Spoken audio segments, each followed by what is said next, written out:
Sustainable agriculture is often presented as the future of food. Better for the environment, better for society.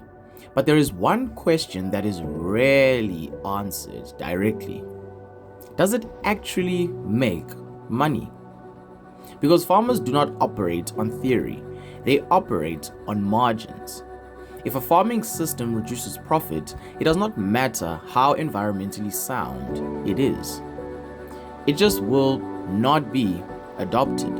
So the real question is not whether sustainable farming is good.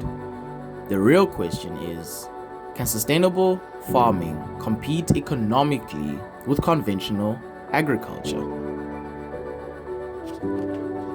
Farming is a biological system, but it is also an economic system. Profit in agriculture is driven by a simple relationship: revenue minus costs. Sustainable farming changes both sides of this equation.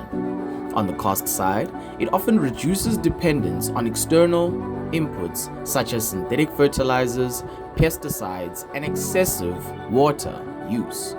But it can also introduce new costs, such as transition period costs, new management practices costs, and the potential short-term yield reductions. On the revenue side, some systems benefit from premium pricing, especially in certified or niche markets. But in many cases, farmers still sell into the same markets as conventional producers.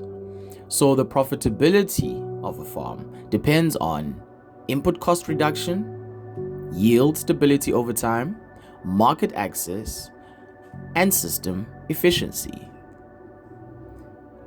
Lastly, the key point is this: sustainability does not automatically increase profit. It changes how profit is generated. A clear example of this comes from Ghana and Nigeria, where maize and rice farmers rely heavily on synthetic fertilizers. Between 2021 and 2023, global fertilizer prices surged due to supply disruptions linked to the Russia and Ukraine war. For farmers in these regions, this created immediate pressure. Input costs rose sharply, and many could not afford adequate fertilizer application. Also, the yields began to drop. But here is the deeper issue. Years of continuous cropping and limited organic matter return had already degraded soil quality. So farmers were not using fertilizer to improve productivity. They were using it to maintain declining soil function. This created a trap.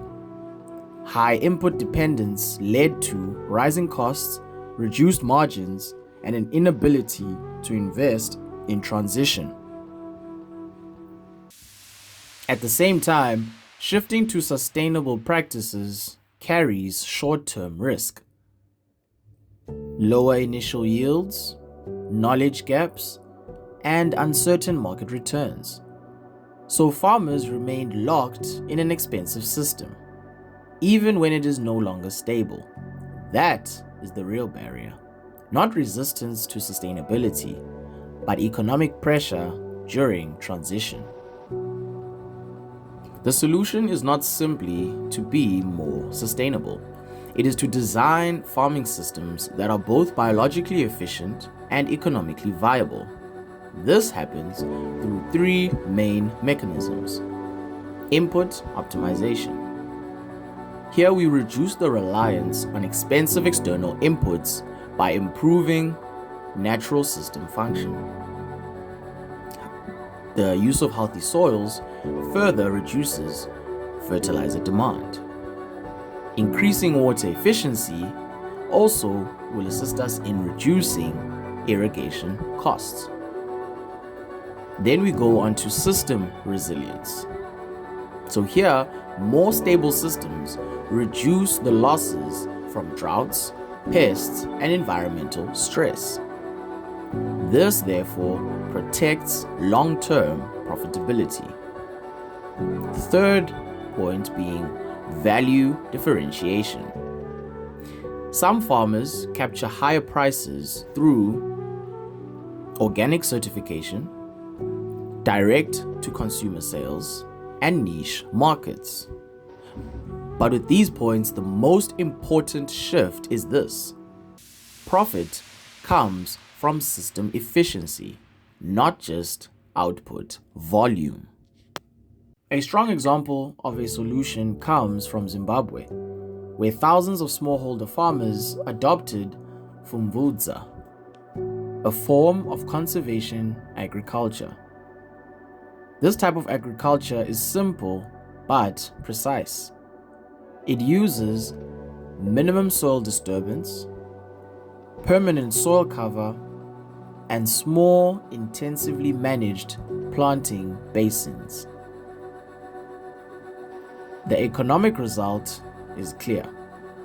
Farmers using Pfumvudza consistently produced higher yields than conventional plots under the same rainfall conditions. And in drought years, the difference became extreme.